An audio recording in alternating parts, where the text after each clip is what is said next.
नमस्कार, myself Dr. Sandhya Jaipal, associate professor, department of sociology, SD government college, Beawar. आज का जो हमारा ई कंटेंट है वह है अनुसूची की उपयोगिता, इम्पोर्टेंस ऑफ शेड्यूल। अनुसूची जो है वो अनुसंधान की एक अत्यंत महत्वपूर्ण प्रविधि है। इसके बारे में हम सभी जानते हैं। इसकी कुछ उपयोगिताएं हैं जिनके बारे में हम बात करेंगे। पहली उपयोगिता जो हम लेते हैं वो है प्रामाणिक सूचनाएं, वैलिड इंफॉर्मेशन। अनुसूची एक ऐसी प्रविधि है जिसमें अवलोकन, साक्षात्कार और प्रश्नावली तीनों के गुण संयुक्त रूप से देखने को मिलते हैं। यानी हम कह सकते हैं इसमें अध्ययनकर्ता को साक्षात्कार और अवलोकन के अवसर है वो साथ साथ मिल जाता है।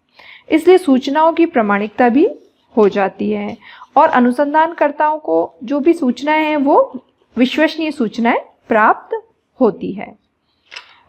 दूसरी जो इसकी उपयोगिता है या गुण कह लीजिए वो है प्रश्नों के वास्तविक उत्तर, रियल आंसर ऑफ क्वेश्चंस। यानी अनुसूची का दूसरा लाभ ये होता है कि इसके द्वारा प्रश्नों के जो उत्तर मिलते हैं वो बहुत ही स्पष्ट और वास्तविक रूप से प्राप्त होते हैं, क्योंकि इसमें क्या होता है, अध्ययनकर्ता का उत्तरदाता से प्रत्यक्ष संपर्क होता है, सीधे जुड़ा रहता है। किसी भी प्रश्न के विषय में यदि कोई अस्पष्टता होती है तो तुरंत पूछकर उससे स्पष्ट कर लिया जाता है। अतः उत्तरदाता को सारी जिज्ञासाओं और शंकाओं का समाधान अधिक सही ढंग से इस प्रविधि द्वारा हो जाता है। अगर उत्तरदाता को कोई शंका है या कोई जिज्ञासा है, किसी के बारे में वो जानना चाहता है किसी चीज के बारे में, तो उसे प्रत्यक्ष रूप से संपर्क करने के कारण वो जो आपके अध्ययन करता है उसका समाधान भी कर देता है। तीसरा है व्यक्तिगत संपर्क, यानी पर्सनल कॉन्टैक्ट।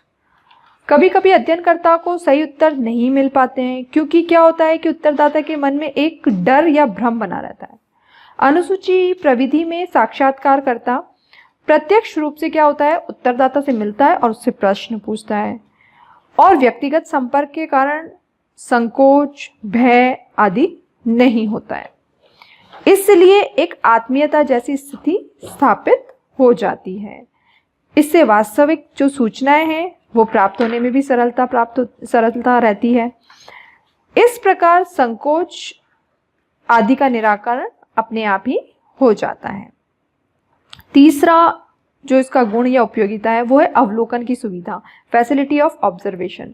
अनुसूची की ये विशेषता होती है कि इसमें उत्तरदाताओं से सूचनाएं एकत्रित करने के साथ साथ अध्ययनकर्ता क्या करता है, घटनाओं का स्वयं अवलोकन भी कर लेता है और इसमें कम समय में अधिक से अधिक तथ्यों का क्या करता है, संकलन, वो भी विश्वसनीय ढंग से कर लेता है। क्योंकि कोई भी विज्ञानी ज्ञान अवलोकन के बिना जो है वो संभव नहीं होता है। पांचवी जो इसकी उपयोगिता है वो है तथ्यों के आलेखन में एकरूपता, यूनिफॉर्मिटी इन राइटिंग फैक्ट्स।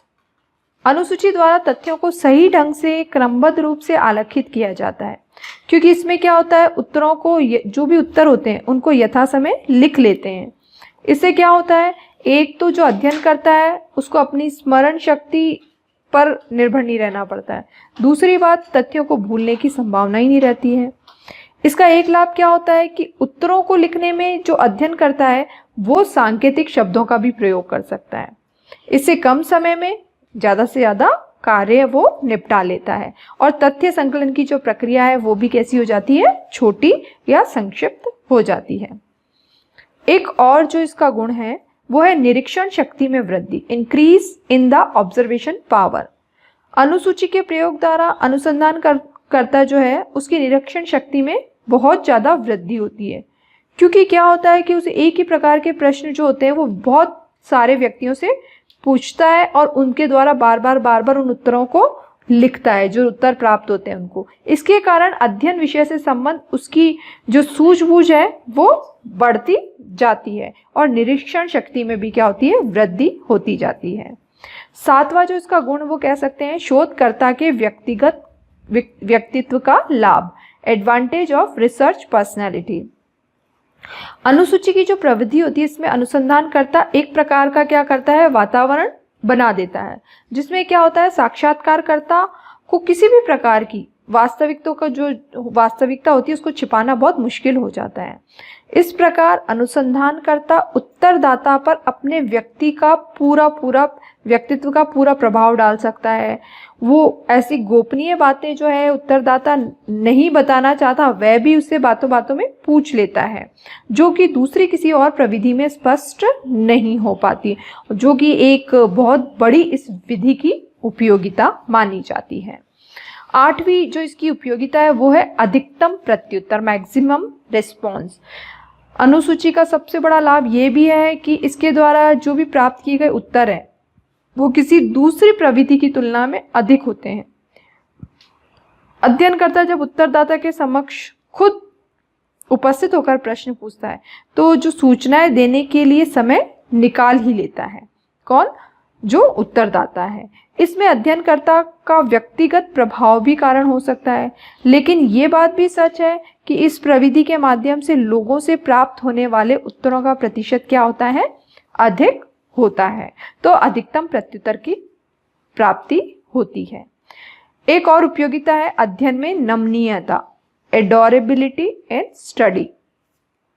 अनुसूची में प्रश्न पहले से निर्धारित होते हैं, लेकिन उनमें नमनीयता या लोच का गुण पाया जाता है।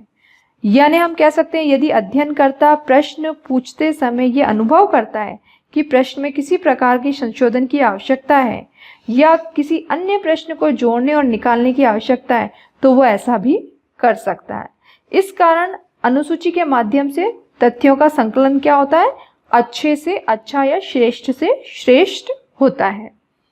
एक अंतिम और आखिरी उपयोगिता जो है वो है स्पष्टीकरण संभव, classification is possible, clarification is possible.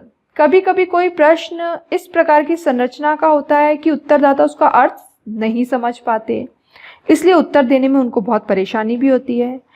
अनुसूची के प्रयोग की ये विशेषता होती है कि उत्तरदाता से जो प्रत्यक्ष संपर्क होता है अनुसंधानकर्ता का, उसके कारण जो ऐसे अस्पष्ट प्रश्न होते हैं उनकी व्याख्या अध्ययनकर्ता जो है वो कि उसके द्वारा संभव हो पाती है। तो ये कुछ अनुसूची की उपयोगिताएं हैं, या जिसे गुण कह सकते हो आप, जिनके बारे में हमने आज बात की। धन्यवाद।